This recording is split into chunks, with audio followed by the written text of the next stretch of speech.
We're live. We're live. Good to be here Wow, good to be here, man. Yeah. in a little while. So maybe we just kick off with some reintroductions. Would you like to introduce yourself, or can I honor you with an introduction? Yeah, why don't I'll go? My name's Man. I'm a philosophy PhD researcher in Dublin, Ireland. Study the attention economy mostly, kind of like between ethics, cognitive science, digital technology.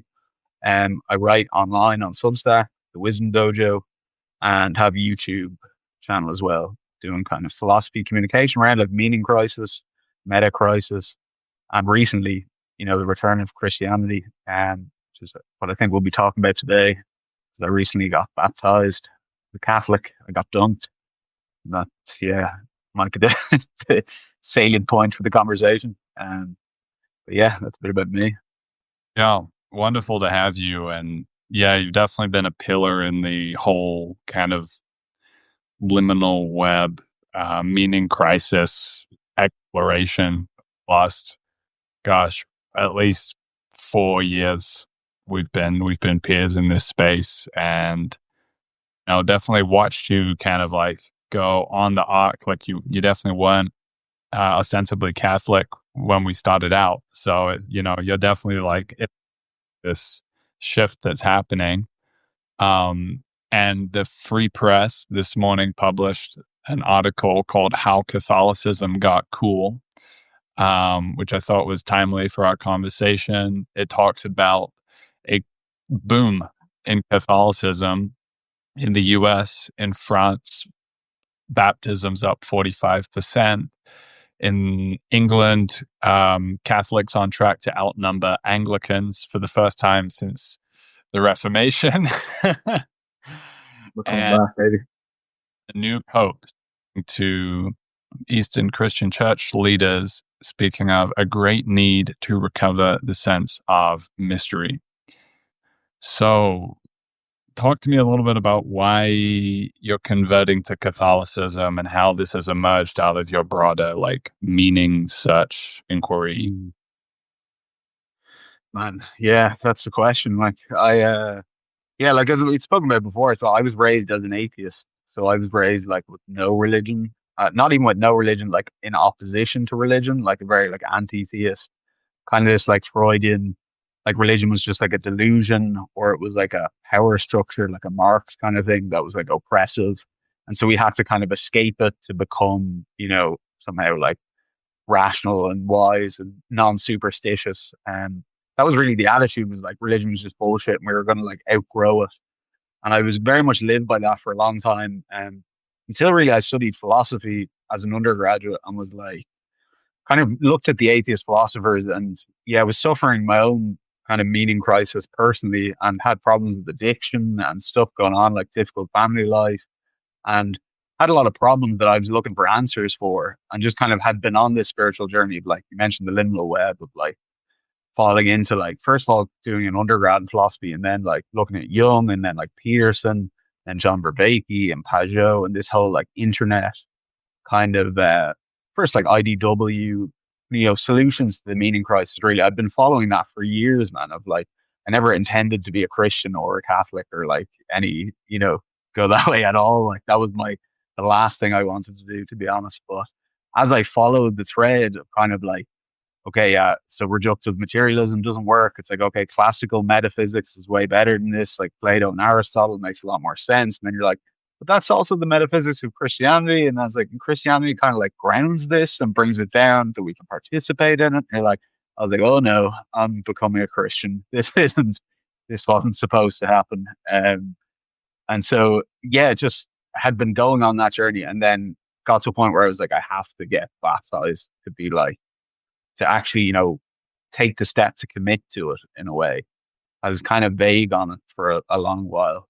Probably different for me as well, because I was never baptized in anything, if you know what I mean. Like I didn't have like a prior commitment to anything. So in that sense, it was the first time I'd ever participated in a official religion in any sense. So like, I felt like I needed to take that step to get into it at this point. And that was also just, yeah, happened coincidentally to be the year that a lot of people were doing that. Of like, in Ireland, there was 80 other people getting baptized at the same time as me, which was double the amount from the year before. So like they had like a 50% increase in the numbers. The church I was part of hadn't gotten adult baptism for 10 years. That was the first one in 10 years Wow. to come through. So it definitely seems like something's going on, all right. But Something's going on. Something's going on. I think we're going to get into a little bit more of what that is during this conversation. But yeah, I just wanted to resonate also with that sense of like this not being an intended outcome, like certainly not something that I planned for, to become so deeply in relationship with Christianity and, you know, having my whole like metaphysical architecture become deeply informed by Christianity. It's sort of something that seems to creep up on us. Um, they had a word in US foreign policy called mission creep, from the Vietnam War, where you just do a little and then a little bit more and a little bit more. Next thing you know, you're in a full scale global war. And, I think there's a Jesus creep, something that Christ creep that's been going on in the Western world for us. And through even things like dialogos, of course, through plant medicine and psychedelics, that's been a massive piece of like reopening people to deeper architecture of meaning. Yep. and I jump on that because, like, in terms of that opening up, like, Charles Taylor's book, The Secular Age, he talks about that buffered self and then the porous self. And for me, probably a lot of my suffering, like troubles with addiction and stuff when I was younger, was like having that buffered self, but having no way of dealing with the porous self, with this kind of influence of other things on me that I couldn't control. And so, like, I was very ill equipped by my culture to actually deal with like transpersonal agencies and, however you want to think about that in a sense, is like, I think a lot of people are dealing with that more now than they were in the past. Like with the internet, with so many addictions around, with so many kind of like influences and forces on people, people are really going, oh yeah, this is, there seems to be certainly bad influences. Is there good influences at the same time? Which is like, it's almost, you just can't ignore it anymore in the internet age, like you probably could in the 20th century, I think. So I think that's a big part of people waking up to this is like, oh yeah, something bigger is going on. Mm. Yeah, that's a really interesting point, especially from your research. That, like, the internet creates this catalyst where potential for addiction and like the capacity to compound whatever direction your attention is going in is so much more heightened that like you don't have a choice but to become aware that you have this like relevance realization process happening all the time. Yeah. And with psychedelics as well. I mean, in the sense of like, yeah, when you're changing your consciousness in that way or becoming conscious of your own consciousness, you start to see things are a lot weirder than you were told by like 20th century psychology and biology. There's a lot more strange things going on in our minds. And yeah, I think the internet's kind of unleashed that in a sense on people, um, in ways that have been really bad, but also probably really good because people are kind of thinking about it more in a sense of like what should be able to influence me, what's a good influence, what's a bad influence. Um, and because religion, I mean, the religious worldview or the ancient mind is like totally an influenced mind. It's like a mind that's open to, you know, possession, to demons, to angels, like to holy spirits, to unholy spirits. Like that's the basis of the ancient worldview. Whereas for the modern world, it's like, oh yeah, we just threw all that out. That doesn't exist. That's not real. We don't need any of this other stuff. But now people are going, oh yeah, we actually probably shouldn't have thrown that out. Now there seems to be, you know, actual, spirits that are, you know, influencing our lives, and we don't have the technology anymore to get the good ones and not the bad ones. Mm. Um, so I think, yeah, that's a big part of it. Yeah. Just want to welcome Carmen, Yasin, and Eric to the chat. If you have any questions through the conversation, super, super welcome and, Yeah, have you here with us. Yeah, I love that idea that it's sort of a seeking for ancient psychotechnology to respond to the invasion of contemporary, modern, hyper attentional uh, technology. And I wonder if we can think a little bit about also like what are some of the ways that the architecture of Catholicism is like responding to your I'm going to say our needs, because since moving to Oaxaca in South Mexico, I've been going more and more to Catholic churches. I Yeah. actually find I have significant blocks and challenges with contemporary Christian rock style church, which is actually what I grew up in. But I've found there's a medicine available for me in the Catholic Mass and the well, especially after having read a passage from Tolkien in his letters to his son, which is quite famous. I don't have it in front of me, but he's writing his son during the Second World War, and he's telling his son like all of the, he says basically like everything you seek, the glory, the wisdom, the beauty, like all of it can be found within this ritual of Eucharist. And so I was like, okay, I might not see all of that yet, but I see that Tolkien is a man beyond my own wisdom. The Lord of the Rings having influenced my entire life and childhood and been like the foundational myth of my life. So okay, I'm gonna like orient towards it in that way. And then like the sense of being part of the body of the Mexican people in this case, like participating, feeling what I consider to be like a field effect of prayer, where it's like, okay, there's the connecting in prayer. And then there's like being in a field of others connecting in prayer. And if I'm porous, as you spoke to, then I can actually like tune in and benefit from that collective field. Yes, man, and there's so much in there that's resonating with me in terms of like the aesthetics, like Tolkien, and like that was something that always bothered me about Protestantism, with the rejection of art, in the sense of like you go into even like St. Peter's Cathedral in London, which is this amazing cathedral, and there's no art in it. Like they haven't all the like frescoes and like amazing sculptures and things that you find in like Rome. They're like excluded from it. And it was always kind of like, oh, why is that?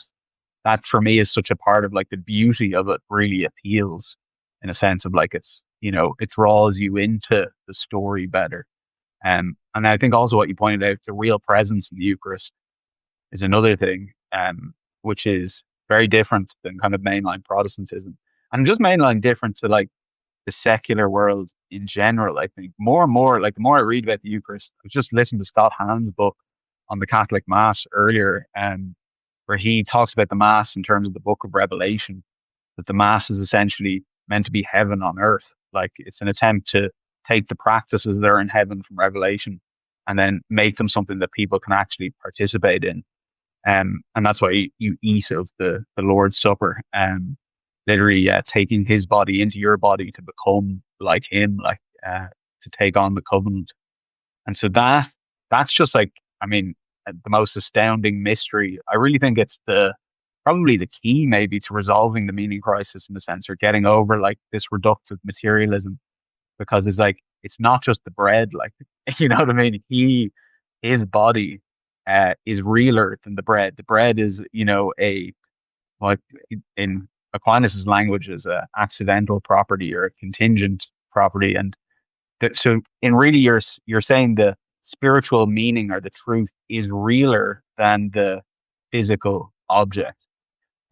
It's a reorientation of reality in the way that we're taught that things, the most real thing are physical things, but in the Eucharist, it's the other way around. It's the moment in that ceremony where the spiritual reality is realer than the physical reality, um, and you get to participate in that. And I think it's a supernatural drama in a way that people in the secular world just don't have anymore. Like there's nowhere you can get lots of entertainment, you can get lots of, delicious meals and things like that, but you can't get the Lord's Supper anywhere else.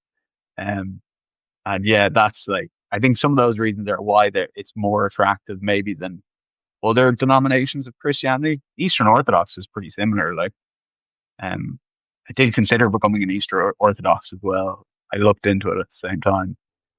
Um, that was one. It was between Eastern Orthodox or Catholicism, really.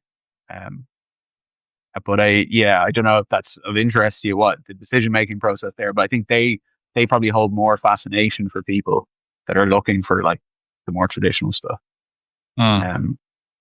If that makes sense. Yep. Yeah. I think, well, in many ways, meaning crisis for me is crisis of disconnection. And it's like a crisis of like becoming self-enclosed, in relation to other people, in relation to society, in relation to the sacred, and, mind. And so the counter to that is things that like open that closing of mind and like recreate that sort of loop of connectivity. Um, I think that the mass, for all its limitations as well, like it holds some of the keys to that sense of like, okay, the priest is presencing the peace of Christ. And then he's saying, the peace of Christ is here among all of you. And then he's asking you all to recognize the peace of Christ in one another. And so this is a very like society making practice, like again and again and again. See, like, oh, this actually, no, this is like the code that creates coherence in everything that's happening outside of the church as well. Um, Yeah, and it's a universal identity like that where you can participate in. It's not like racially based or ethnically or like national based or anything. It's like like Catholic universal church in the sense that everybody is your identity is in Christ in a sense as followers of Christ. So that unifies people, like it communes them together, I think. And like ours is my side anyway, in Ireland, in the West in general, is like there's increasing tribalism, like loss of social cohesion. People are fracturing into political groups. People aren't having relationships, not having kids. Like a lot of that's probably because we've lost this place where we actually, cook up the stew of a relational ground that people participate in. And mm, that's where it was like it was in the church. I'm curious now to think about like where do you remain skeptical? Because you came from such a strong skeptical background, and there's this wave of like revival happening, or Mhm. I call it. What are the areas that you feel like the church is not yet like not capable of addressing? Like, what are those pieces that actually need to be brought into a deep transformation, refreshing, imagining, at a scale that's fit to the deep drama and depth of change that we're experiencing in the world? And yeah, well, I don't presume to, I suppose, know exactly what the church needs to be doing, but I think I can see it in Ireland in terms of there's a real aging population thing. Like young people aren't as involved as much. Like I'd be one of the only people I'd say in my church in this age bracket of like between, kind of younger ages. There's some like kids that are forced to go, and then there's older people. Um, but this kind of middle range is still quite lacking. So I think the problem is a lot of priests are way older. There's like less priests. So like they're not really going to be the communicators, I think, that reach out to people. So there's a real need for a kind of um a missionary effort, but maybe not like traditional missionary kind of thing. Like it's not like just going around just like shoving, the gospel in people's faces. I think there needs to be real conversations around this of being like, look, this is the best account of reality we've ever come up with. You know, the reductive materialist paradigm hasn't worked. That leaves us with classical metaphysics. Classical metaphysics is what Christianity is built on. Find a way to work the Enlightenment and the scientific revolution to assimilate that into the broader paradigm because they've been kind of at odds. But I think science is really running out of road in that sense. Like even in like physics, biology, cognitive science, they're all turning against materialism and physicalism, as far as I can tell, anyway, because it's just limited their development. So as that kind of goes on, it's like, yeah, this will be a bit more, but I think the communication has to be very, you know, that's always the difficulty with Christianity. Is like there's intellectual people, but then there's the little old lady on the corner. There's, the kids. You have to be able to communicate to all these people in some sense. And so I think the challenges now are really how do you get people into it, to participate in it, to see the good in it, in a way that it can reform society. So I think it does. Like I think, um, if people participate in that way, it'll help us have the relationships that we need to have a coherent society. Um, and so the challenges are, yeah, institutional. In Ireland, like obviously the history of abuse has like wrecked the trust in the church for a lot of people. The institutional cover up as well. Like there's a kind of shadowy element of the church, obviously, like an institution that wants to support itself, wants to protect itself more than it wants the truth, maybe. And that's, I mean, I think there's been good changes on that front, but like that's always going to be a thing. That's an obstacle as well, particularly in Ireland. I mean, people were not happy about me becoming a Catholic for the most part. So we're like, a lot of people are like, what the hell, man? You know, this is not, this is a bad organization. I'm like, well, it happens to have the truth, unfortunately. So, you know, the institution is either delivers the truth well or doesn't. It might not live up to its own standards, but it's still the only one. So yeah, there's some of my current skepticisms, I suppose, with the communication, the institution, the delivery. That was definitely one of my questions as well, is like whoa, there's such a heavy load of religious trauma in the world today. And the Catholic Church is actually the center point of that for people. The combination of course, the abuse and the cover-ups, but also the culture of shame that seems to have been indoctrinated into people through the way that confession was conveyed. And also like, bringing young children and teens into confession very young, and then training this like orientation towards one's own faultedness and sin.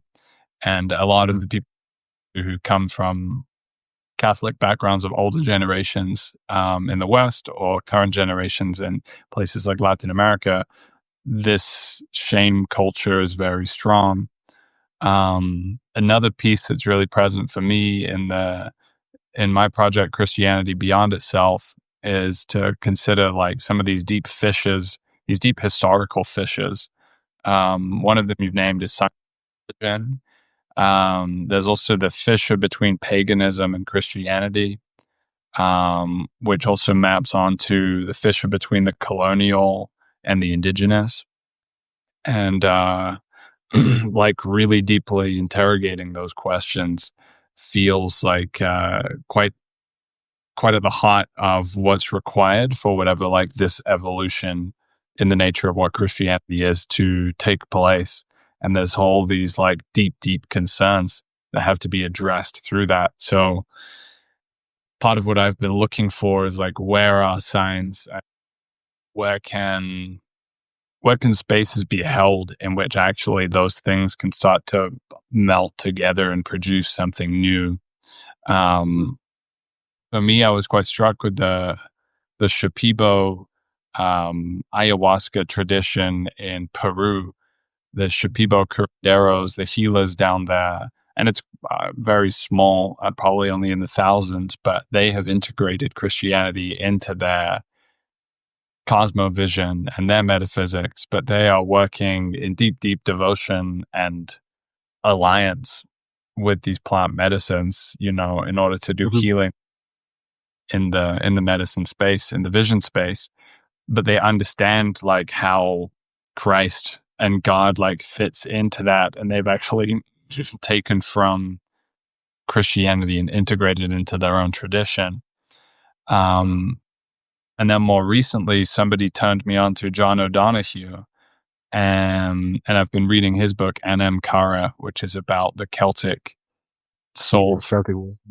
And it's really struck me that Celtic culture contains something similar, actually. Celtic culture seems to be an integration or a synthesis of pagan, land-based, poetic, magical, soul-centered life with Christianity. Yeah. So kind of where I'm looking for, like, what can this synthesis look like? Yes.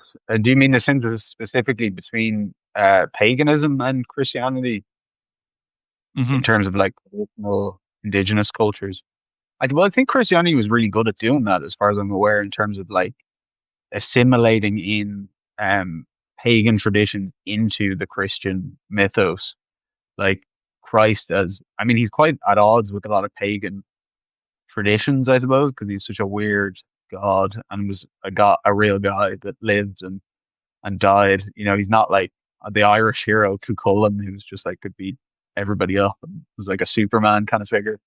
Um, there's a yeah, I don't know. I hadn't really thought about that because I thought I don't know. There's a lot of neo-paganism, but I think paganism is specifically polytheistic because I guess there's probably maybe monotheistic paganism. I'm not sure, but I do think polytheism is an inferior system than monotheism. Like polytheism is intrinsically more chaotic, because I tend to think of those gods as values, and once you have multiple different value sets that aren't unified by an overarching like absolute value, like a monotheistic god, then you just have conflict between them. You have a kind of disintegrated goal system that people are going to struggle with. And we see it in our own society. Like we worship money and power and sex and, entertainment and all of these other things like that, are goods, but they're not the good. And so they fight with each other in a sense of like the government will fight with social media. And it's like the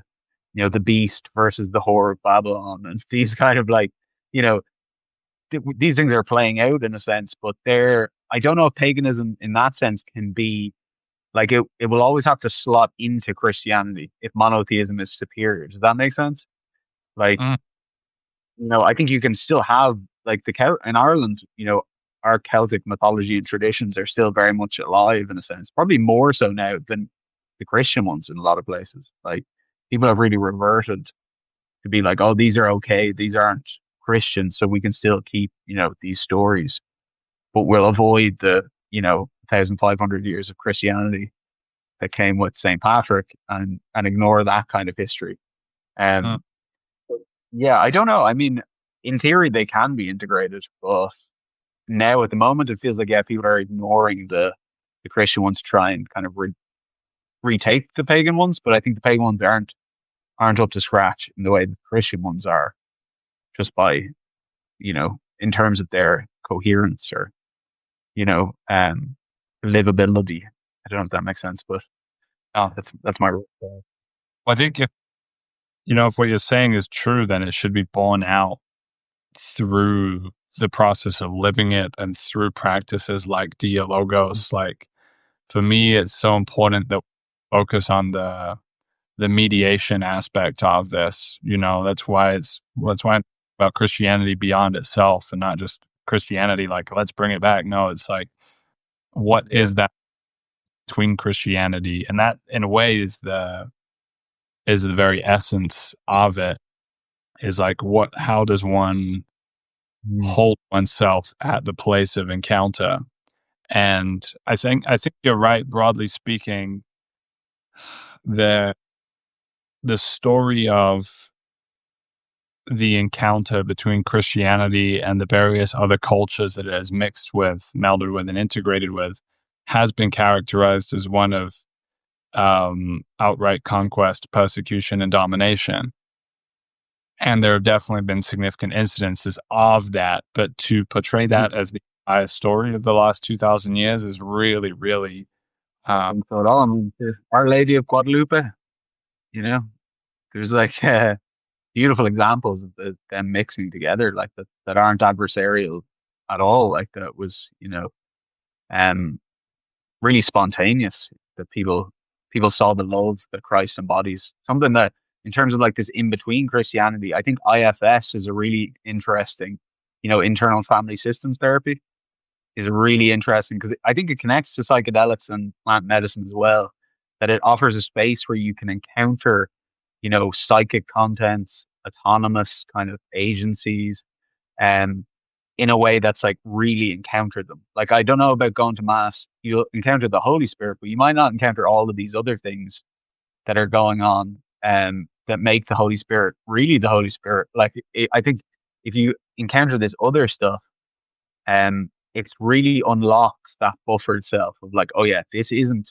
I've been living an illusion. Like I'm, my perception is a very small amount of what's actually going on, and you learn then to be more open to these things. For me, as like an atheist, like a strong atheist, I needed those like psychedelic experiences. I needed those active imagination, those like transformative, like dialogos practices to get me out of that frame, like to get rid of it so that I could even participate in the mass in a way that was authentic. Like I couldn't have got to that point without going through that. And so I think for a lot of modern people, they need that intermediary. I don't know if it has to be any one of those things, but I do agree with you that there needs to be some intermediary to like go from the modern mind back into a more ancient mind that can participate in these things. Does that make sense? 100%. Yeah, I agree so strongly with that. I think we're talking about a shift in like the center of self and like where mind is located and the nature of perception itself. And we have like hemorrhaged and lost through this historical process, which in many ways is described in the sort of DNA of the meaning crisis by Brendan Graham Dempsey and John Viveki, and in your own essays. Like there is this lineage that has led us to the state of mind and perception we are in. And that actually then completely limits colors and shapes the degree to which we can actually access the deep code contained within Christianity. And so wonder that we walk into churches and find them to be tombs, as Nietzsche said, because, they are tombs to our own perception. We can't see, we're looking at Christianity and we're completely bereft of the capacity to look through Christianity. And this is where you need those state shifting and transformative tools in order to be able to access those different kinds of perception, that embodied perception, those more poetic ways of seeing, those mythic ways of understanding, the symbolism, the archetypes. That's really, for me, closer to the actual language. And like, we can't access the essence of the Christ through the scientific and rational mind, because it just doesn't function, it doesn't convey, it can't be grasped or participated in at that level. It has to be like deep kind of fractal symbolic participation in the world and something quite mysterious that you can then start to actually see through. Like, oh man, I had this incredible quote this morning, I don't know if I can pull it up, from C.S. Lewis, and he's saying, okay, well, he's talking about relationships, but he says, for a Christian, there are, strictly speaking, no chances. A secret master of ceremonies has been at work. Christ, who said to the disciples, "You have not chosen me, but I have chosen you," can truly say to every group of Christian friends, "You have not chosen one another, but I have chosen you for one another." And so just that first line, like, for a Christian, there are, strictly speaking, no chances. This for me is kind of where it's at. And that understanding of reality predates my engagement with Christianity and is the key to me even finding anything of value in it, is that sense of, okay, there's something more going on here. This reality is much more mysterious than it seems. And actually the sense that it's devoid of mystery is the delusion that I'm waking up from. But then how to create that in a regular basis and not just go having, massive trips. Like, what's the ecology of practice? And this is where things like the men's work, the personalized practice, and then of course the prayer and the mass comes in as well. I'm going to pull in this question whilst you, just before you. Just on that, I know, because I it's such a good point you made, which is I think you can't just go, oh yeah, I'll just jump out of that frame. Like you actually have to break the frame, or the frame has to break, which looks like a kind of, could be a crisis of some sort, like that you experience.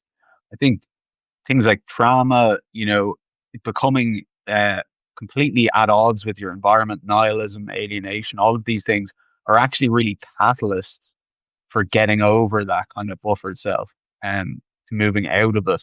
And that there's this like web of practices of psychologists, of philosophers, of different people online that are giving tools to try and, plug people in. And so I think the machine breaking down is the catalyst for people uh, doing that state shift. And I think there's a real quest on at the moment to figure out like what's the best way of doing that. Like everybody has you know, a different way of going about it, a different set of psychotechnologies, ecology of practices. That's really up in the air at the moment, I think. And everybody in the liminal web and that stuff is working on that. I think out of that will come, some sort of program, some sort of curriculum of being like, yeah, you can participate in this. It'll break the frame. It'll help you reform the new frame, and then you'll be, more in alignment with reality in a fundamental way. But I think we're wrestling with that right now. Like, there isn't going to be a government response on that front just yet. That is the place I'll be looking for a response on these matters. The NHS existential crisis hotline.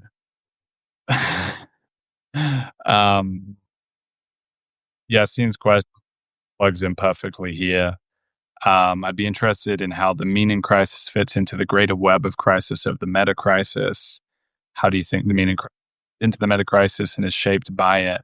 Yeah, I mean, that's right where I felt like we were already going here, is like, for me, this strange return of Christianity, this integration of the deep code, the Christic architecture, is actually, in a way, it's much bigger than Christianity.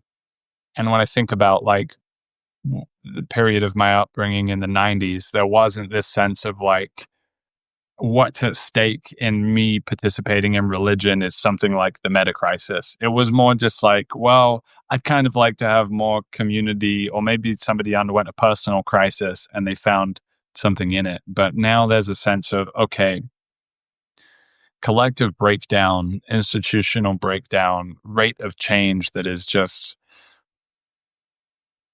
surpasses our capacity to adapt to it.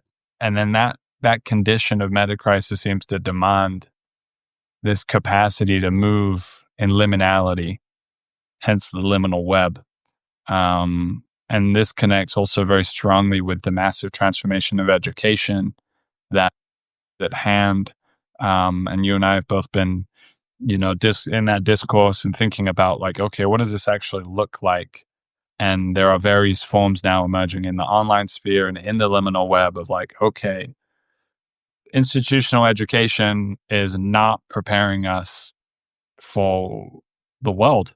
It's really not. Like, when you think about what are the keys of education, what's going to actually prepare me to be a good participant? First and foremost, some orientation towards the good, the true, and the beautiful, and a taste for those things, not just like an intellectual idea, but like a feeling for them. And then actually like the capacity to learn in new domains, like learnability, adaptability. What are the governing, orienting capacities that allow you to plug into new relationships, new domains of knowledge, and be able to like wrestle and integrate and self-transform as you need to? And I see Christ as the ultimate liminal guide in a way.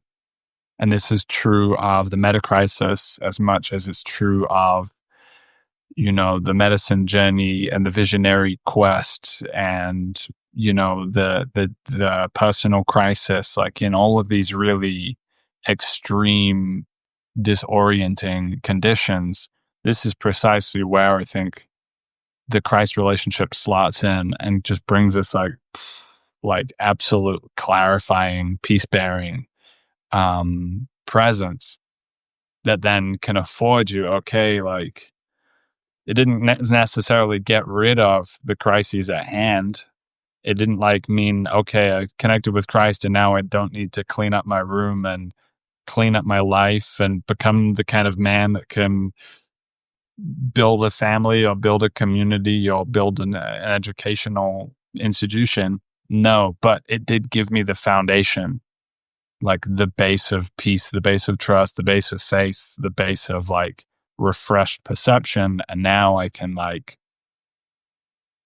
look out in a way like there's more agency available to me in that state than if I'm just like confused, divided internally in that buffered, separated self and all of those kind of parasitic patterns that undermine my capacity. So I think this is actually a way of thinking about the Christian code and what Christ brings that is very different to how we traditionally thought of like what it means to have a conversation about religion.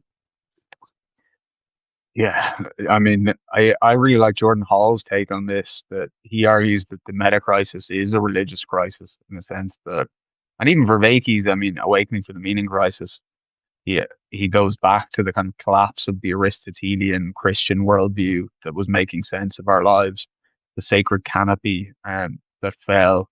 And so there's an element that the meta crisis is a religious crisis in a sense, in the first place. But the other problem is that it's also now, like Jordan Hall calls it, the end of strategy, in the sense that it's like we've gone so far that we can't actually strategize our way out of this. Like he points out key examples like the economy becoming disconnected from morality in a sense. So it's like as you advance in your economic career, it's completely disconnected with becoming more virtuous. Actually, virtue signaling might get you further than being really virtuous. So the people who become successful by virtue signaling. They're not actually virtuous, and then other people copy that. And so you have this kind of debasing of the currency of people's actual virtue from their character. And so I think the internet is built on similar lines, like the addictive stuff, the bases the currency of dopamine from actual learning, which is what it's supposed to be used for. It's the reward for learning. Instead, you just get the reward without actually learning anything. So in modernity, we've got all these decouplings going on, that are really leading us to, and education, like you mentioned, Jacob, like if the education system is education for the economy and not to become a more virtuous person, you have another disconnect there. And so his argument is like that we've lost the human capital that we'd even use to solve the problems in the first place. So like we can't even, and like the culture war is another example of that. Like the tribalism makes us stupider. So we fractionate because we have such big problems. And then when we fractionate, we actually get worse at solving the problems. So we have less intelligence in the first place. And his argument is like that's actually gone so far now that this just isn't going to work. Like we're not going to be able to solve all these problems. The more we try and solve the problems, the more we actually cause new problems. So his move is like in that state, what do you actually do when you can't strategize anymore? He's like, what you do, what God tells you to do. He's like, you listen. You stop strategizing. You stop trying to go, well, I think I should do this and I think I should do that. And he's like, you get the walkie-talkie out to God. You get as clear as you can. You get your instructions and you do it. And you don't ask questions. You don't go, oh, well, I think you should do this. So that's what I've been trying to do in terms of like trying to listen and discern, the good voice from the bad voice, because there's bad voices in there as well. Um, and that kind of process of discernment and instruction and then following it is the way out of the meta crisis. Like that's the way of life. That's the alternative to this like economic, strategy based mindset. Um, I think the meaning crisis and the meta crisis and the return of Christianity and Catholicism they're all tied up together.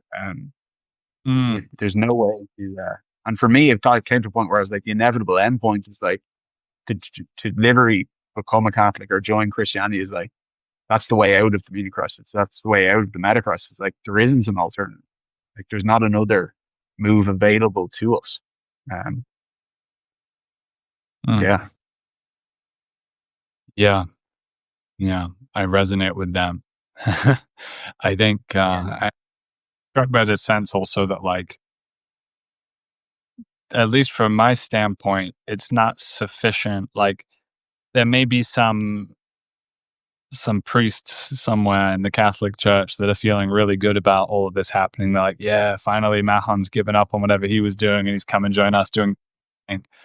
Um, like, my sense is that there has to be a mutually transformative encounter between these people who are coming in and the institution as it is, because, like, the Catholic culture or Christian culture writ large doesn't necessarily have the tactile language or grammar or conceptual understanding of meaning crisis or meta crisis, or these tools of mediation to actually, like, develop and cultivate mind, these philosophical tools as well. So I'm always thinking about, okay, this Catholicism, this Christianity of the future needs to be in very deep relationship with this whole set of skills and this pedagogy and this capacity that comes with the dialogos and comes with this whole discourse around the meta crisis.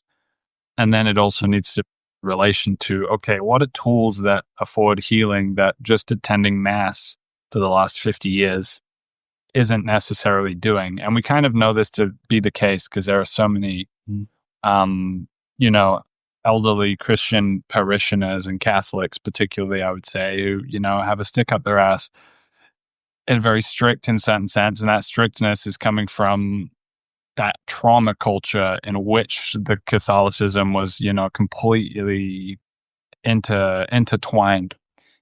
And I so, also like, think though that sometimes is just like people that don't actually get it. Like, you know what I mean? Like you can do all the performative things and like go to mass and do all the stuff, but you don't like you're not changed. You're not filled with love and mercy and joy, and like that's what it's a religion of. Like that's who Christ was. So like that's what I mean. Bishop Barron said that. Like if you're not filled with joy, you're not a Christian. Like you're not actually living it. Nietzsche made the critique of Christians where it's like, if they're all Christians are redeemed, why don't they look more redeemed? Like they just go around like depressed all the time. Like why don't you look like you're, yeah, yeah, like you've been forgiven, you've got absolution and everything. Like, so I think it's easy to participate in the social end of things, to look good, to look like, I'm a mask guy. I do these things that, but it's performative. Like you're not changed by it. And really it's about a transformation. So unless that transformation takes place, you're not really doing it, I think. And the question is, so many people haven't been transformed by it. Probably because, I don't know, maybe it's because the technology isn't working, like the mass and the way, that, but it's been working on me since I've gone back. So it was kind of a test to be like, does this still work? Like I got baptized, I made my communion, my confirmation. Been going to mass, doing practices, and it's been working. Like I'm praying and it's making a difference. So like for me, the institution doesn't necessarily have to change. It's us that has to change. Like we're the ones that really need to take this seriously. And if people start taking it seriously and become transformed by it, more people will do it. Like because the church is 2,000 years old, man. It's not super nimble. Like it's not going to be, it's not the most adapt. It's actually not adaptable. I would say it's meant to be kind of, solid, essentially. Um, so I think the change will come from the internet, like educating people and trying out these tools, and then really just actually participating in it. I think for me and you, like doing dialogos and doing these other practices, even like meditation and contemplation, you just take it more seriously. When you go there, you're just more involved. Like you're more, you're doing all the things you've learned from the other stuff, but in that context. For somebody who's never done that, it's just there going, I don't know what's going on. You know, yeah, they're not as invested. yeah. I think that's right. Like, these this these new practices and tools, they're new and ancient, but in any case, they're new to what would be considered net showing up to church. These things actually create the capacity to access what's available through the mass. But your sense that actually everything that's needed can be found in that for me is still an open question. Yeah. Um, uh, Mm. like to like what level I hold that to be true, because there is a certain sense in which, insofar as I can connect with divinity through that portal of the mass, then yes, divinity has everything I need, and therefore the mass gets me that. But like there's things about somatic experiencing, for example, like you can't necessarily get down into the deeper levels of psyche and clear those blocks and misalignments that are like at the base of your personality Mm. unless you have a transformative experience or a healing experience that allows you to go to that depth. And my feeling is that the Catholic Mass is more like it brings that more structured, like micro dose of the Christ, let's say, each week or each day, depending how much you do it. But it doesn't really provide that macro dose or that God bomb. Um, and something like a holotropic breath work, something like an ayahuasca ceremony, these kinds of experiences open up other channels. And for me, it's about healing the body of Christ, and the church is not nimble, but the Christ is nimble, and the Christ can show up anywhere. The Christ can show Oh, up on the dance floor if man, you I love that question because it's the question I'm wrestling with as well. Like, is everything there, or does there need to be this new thing? Does there need to be something added to it?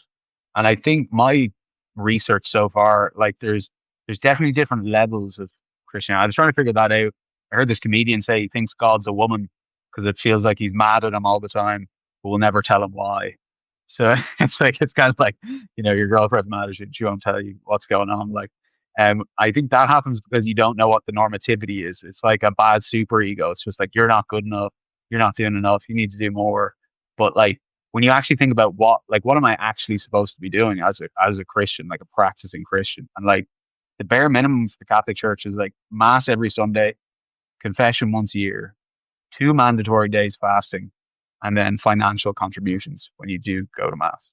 That's like, that's it. That's the bare minimum package. So that's like to be classified as a practicing Catholic.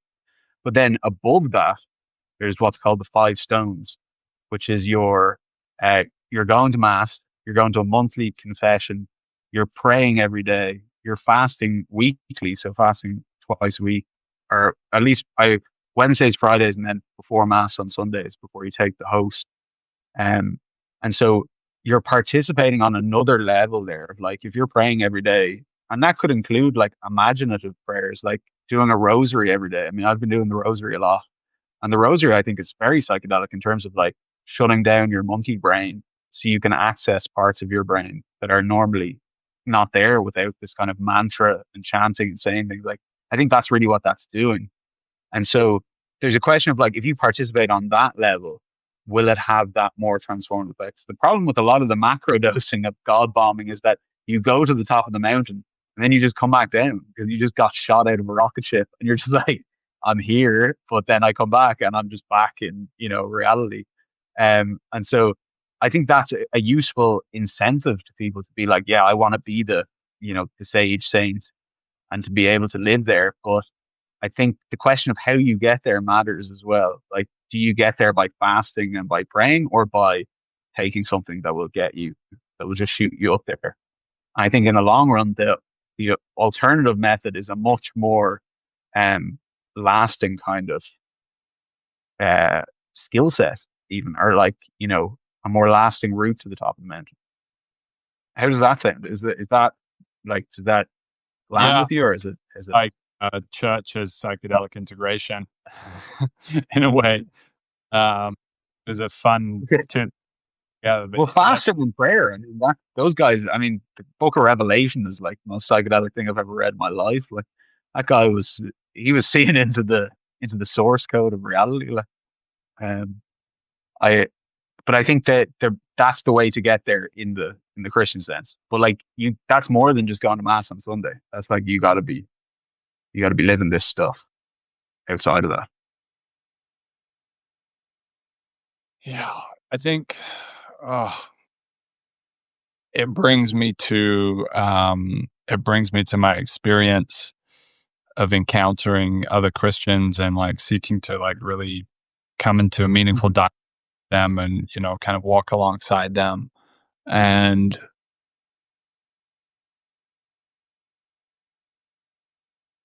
there's still a feeling that if I come up inside of the architecture of the church, if I don't leave the Mhm. church, I grow up, I go to the youth groups, and then I stay in the church, and I engage reality through the lens of everything can be found through the scripture. Mhm. Those people I still encounter to be, broadly speaking, closed minded Yeah, as like a almost fundamental orientation because there's been totally. certain walls put in place. And then of course, like outside of those firewalls is like either, just lack of curiosity about what's beyond them, or they've actually been entrained to think that stuff is dangerous, sinful, pollutant of what's in here. And now we're talking about a dynamic that shows up in Islam and many different traditions. Like for me, this is where there's some really crucial crux point here about the nature of the Christ, and the Christ that goes out and hangs out in the brothels and, well, with the prostitutes anyway, not in the brothels maybe. But in any case, that sense of like going to the places where the Pharisees and the religious authorities are not participating in these ways that contravene the normative expectations. And so for me, it's like the Christ is going beyond the boundaries of the mind. The Christ is going beyond boundaries of thought. And then there's also this way beyond the scope of today's conversation now, but there's this question of like the evolutionary property that Teilhard de Chardin and others are pointing Mhm. to, philosophy as well, is like, is the nature of the Christ also something that's evolving through time? And then what are the implications of that for what it means to be a Christian and to be like to be an evolutionary Christian? Like, what does that look like as well? Mhm. Uh, so I know we're hitting up at the hour. Maybe that's a good question for next time, but I love I could do another few more minutes if you get, we can finish, where, yeah, 'cause that's a unbelievable point, man. I think that, yeah, I mean, I hated that when I was younger. Like, there's such a Christian, like, image of, like, my girlfriend was talking about people in tan pants. They're just kind of all being really nice to each other, and they're not really, doing anything. Like, it's all just like, I don't know, kind of performative again. And that culture, I mean, it's a very American thing as well that we see a lot of, the Christian culture. And I kind of with Paul Kingsnorth on that a bit. I do understand where he's coming from. That's like, I don't think it is that. It's not. It isn't just like being part of a group. Like for sure, it's a group killed Christ. Like he's not. He wasn't. They hated him. Like you know, there's an element of having to go into the danger and into the uncertainty that you just can't stay in high and dry. You know what I mean? In the church. It's probably more like I'm thinking of like the quest for the Holy Grail, like where the knights go out, it. where the forest looks darkest to them, and they have to go on this quest to pursue the Grail. But then they're also meeting monks, they're meeting abbots, they're staying in these places, they're going to mass, they're saying confession.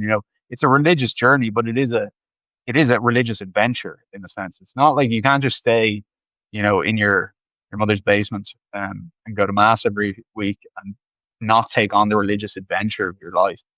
I think that, um, yeah, if you ignore that, yeah, you don't really, you just don't get the transformation as well. I think, and maybe that's been lacking in a sense of like real encouragement. But I also just think not everybody's going to take that on. Like you're just going to get most people are just going to go the easy way.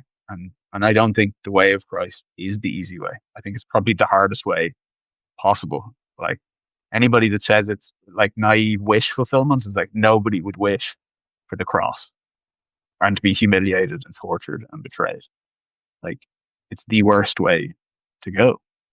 And that's what's promised essentially. Um, but also an adventure is promised and a resurrection. So, it's a bargain, but maybe we've just been starved of real Christian examples to an extent. I think that's why Jordan Peterson's so huge, even though he's like a pretty sketchy Christian. Like he did seem to be, he was going out there like forthrightly into the danger in a way that other people just weren't. Like he was just putting it all on the line in earnestness. And that kind of was like, oh yeah, that's probably what that should look like. You know, if you're a Christian, you should probably be getting in trouble. I like that. I like that a lot. I mean, beautiful, beautiful bringing in the knights searching for the Holy Grail, and the Grails, has that mystery connotation. It has that connotation also of the feminine and like direct encounter with divinity. I was thinking also of this book, John Bunyan, The Pilgrim's Progress, which kind of fits the bill of what you're describing. It's that sense of going out and going forth on a quest, kind of armed to some degree, but very much encountering all of these transformative challenges. And this is sort of in line with where I've gotten to with the Christianity Beyond itself, is like, insofar as there's a body of the church, there has to be somewhere coded into that an understanding that it's necessary to go out of that. And the key about the going out of that for me is that it's both, you're not just going out of it like I've completely disassociated, fuck the church, now I'm an atheist, and now I'm just going and doing a fuck ton of recreational drugs. Like that's going out unarmed completely. And then the other version of it is like, I go out, but I only go out with my church group to plant other churches and do missionary work. And this is actually, I think this is part of the issue, is that propagation colonial mindset of like, we already got it. We have it completely down here, and we just need to go and spread it to others. And somewhere in between those is like the genuine pilgrim's path and the initiatory journey, which is like mutually transformative encounter and a possibility of death of some kind that then gives rise to the possibility of resurrection. So no resurrection without death, no death without risk of letting go of self, letting go of ideas, letting go of conceptions about what the truth is, and so on and so forth. So initiatory too is another. Totally. And when like there's never been a better time to do that as a Christian as well. Like where you're like this guy Brendan Kilcoyne, he's a priest in Mayo in Ireland. He's great, man. I love his talks on YouTube are sick. Like, and he was like, "You're behind enemy lines." As a Catholic now, even though there's been some revivals, like a lot of people hate you. Like a lot of people tell, and that's something I felt, which I'd never obviously, because as an atheist, you can just be like, whatever. But becoming Catholic, people are mad at you. Like people are people are pissed off. People are like, why are you doing this? And like, you have to give an account of your faith, and you have to be able to defend yourself intellectually, but also to characterologically. Like you're bound to a particular normativity. Like you can't fail at that, and that's scary. Like I'm bound to something in a way that I never was as an atheist. Like I've never had a level of responsibility that I have now that I feel that can be slightly terrifying, but I've tried to be like, figure out what it actually is, and live it. But that is an adventure. But as you pointed out, it's frightening, and it's a death of sorts as well. Like it's a letting go of your old self that, didn't have to abide by these things.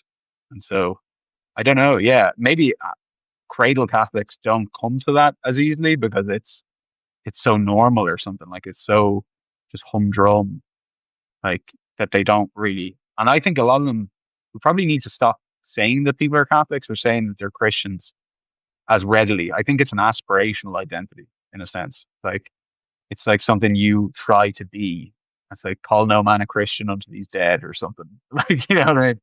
It's when you get to that, Saint Ignatius of Antioch, before he was martyred, was like, don't stop me from being eaten by the lions. Like, I want to actually be a Christian. He's like, until I'm ground up in the teeth of those beasts, I can't be the wheat of Christ. Um, so like he literally thinks he's not a Christian until he's eaten by lions for Christ. So like maybe that needs to be more of the attitude of like it's a serious and maybe Peterson's right in that way. Everybody gives out to him for being like, are you a Christian or not? Like, but maybe we shouldn't be so ready to be like, yeah, I'm a Christian. Woo. Like, yeah, you're gonna have to live up to that. Like, it's a pretty tall order to be a Christian.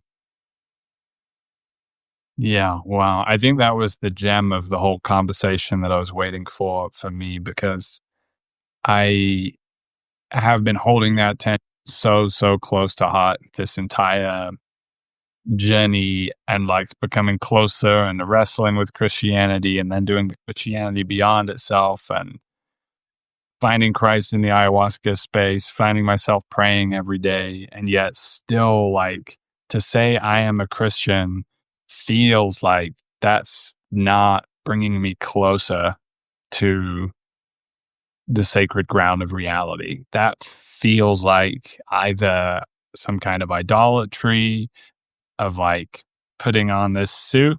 It feels like an identificational attachment. It feels like security of being included inside of and belonging to the group, and all of these different things. And as you say, it's like the Christ is a mysterious ground of reality, and the becoming the mystic is the path to becoming that. And I don't think you can actually become the mystic while still being identified that, like, maybe he shows up in Christian garb, but actually identifying with I am this doesn't bring Yeah, that. because it So in doesn't. terms Yeah. of Mm.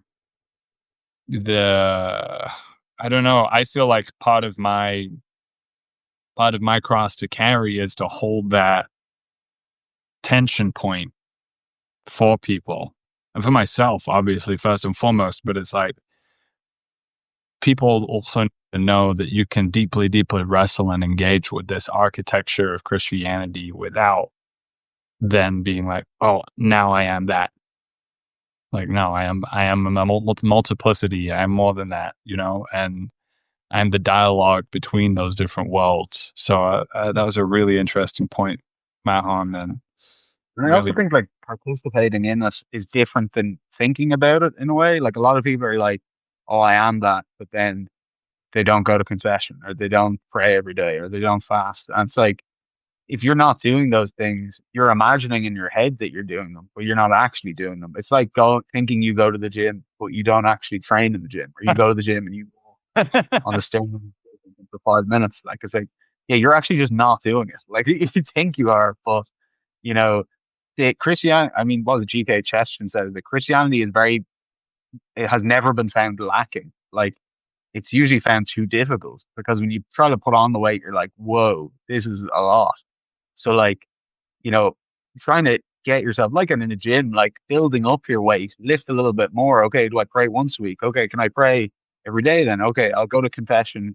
Okay, I can go once a year. Can I go every month maybe? Could I go every 3 months? Like, you know, taking that attitude of like trying to grow spiritually will have results. Like it will pay off. It's not fake. Like it will be massive. And the resistance that you feel to it is the enemy. Like that is that the resistance in your voice in your head that goes, oh, that doesn't matter. That's not important. That's just stupid. That's the thing that holds you back from becoming who you could be. Like that's the obstacle. And so for me, it's paid. Every step I've taken has been rewarded. Um, and so I have complete confidence really, whereas I didn't before. Before I was very skeptical before I yeah. started. And also, I want to add the nuance that sometimes there's going to be resistances in relation to things that really need to be opened up and wrestled out. Like if I feel resist, for example, in the creed, I'm on board for like 75% of the creed. When it gets line about like I place my fealty in the Catholic Church. I do not. I cannot, say that I, well, my, uh, Yeah. Well, I'm baptized now, so I do. I'm all in, but I can understand, I suppose. Yeah. I well, trust I mean, in front of me, fair. making my fealty to this Catholic empire of, so, um, yeah. Anyway, I digress somewhat. Um, I'm gonna have to run, unfortunately, Jacob, because I'm oh, this is over a time great here. This has been wrap sick, up man. station. This has been excellent to continue. I guess we've done two now, so it's officially a series on the strange return of Christianity. And yeah, forward to the next dialogues and hearing more about how your journey unfolds. Totally, man. Thank you. I really appreciate the opportunity. It's always great to chat. Great to be with you, Mahon. Peace until next time. Thanks for everyone listening. You too, dude. Bye Thank bye. you.